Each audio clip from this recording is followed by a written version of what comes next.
improving productivity and balancing work-life priorities. Hi there, I'm Dr. Arpita. So if you have ever felt like there aren't just enough hours in the day, you are not alone. Between deadlines, meetings, family responsibilities, and trying to squeeze in some me time, life can feel like a non-stop to-do list.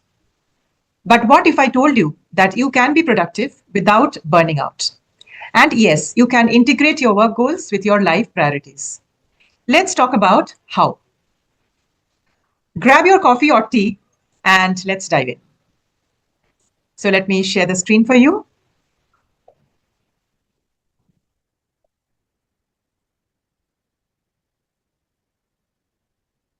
All right.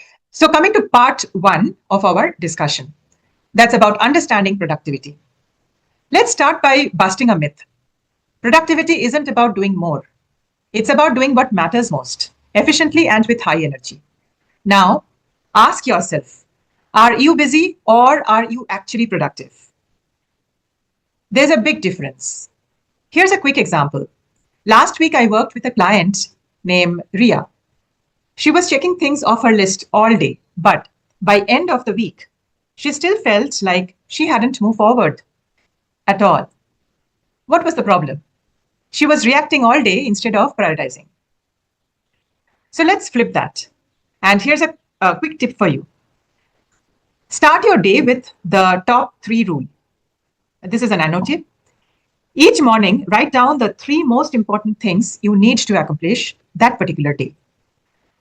Not 10, not 15, not 20, just top 3 most important things you need to accomplish that day.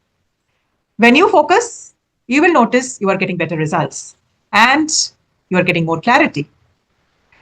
Coming to part 2, which is about task management that works. Time is your most valuable currency, but most of us don't spend it, we lose it. Here's a game-changing method. We call it as time blocking. Instead of reacting to tasks, assign time blocks for focused work, meetings, breaks, and personal time. These are non-negotiable slots for specific tasks. Now, let me simplify it. Let me give you an example. Say 9 to 11 a.m., you are doing deep work. No emails, no phone calls. 11 to 11:30, you are checking emails.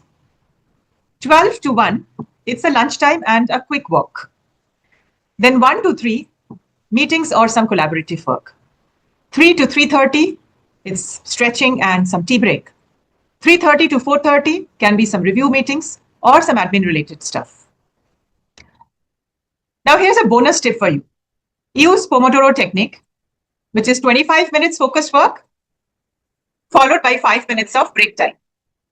Now, if in case your work does not get over in 25 minutes, I mean, there could be certain times that you cannot finish the work within that stipulated time of 25 minutes. It can go beyond. It can go sometimes 1 hour, 2 hours and all that.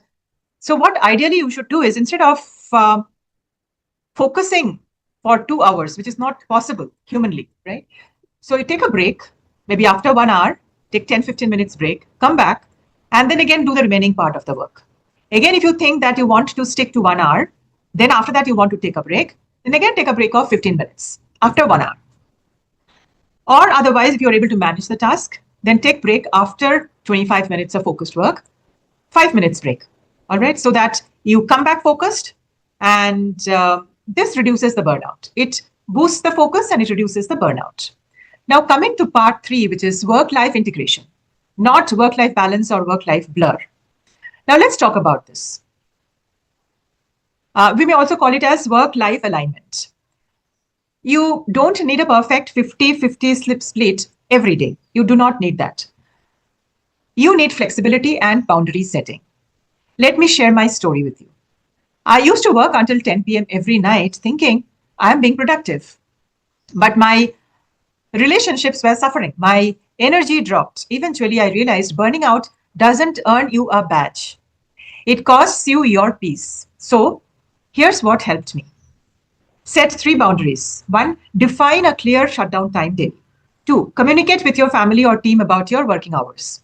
3, have a transitional ritual. Now, what does it mean? It's called transition ritual, like a walk, music, or meditation to switch from work mode to personal mode?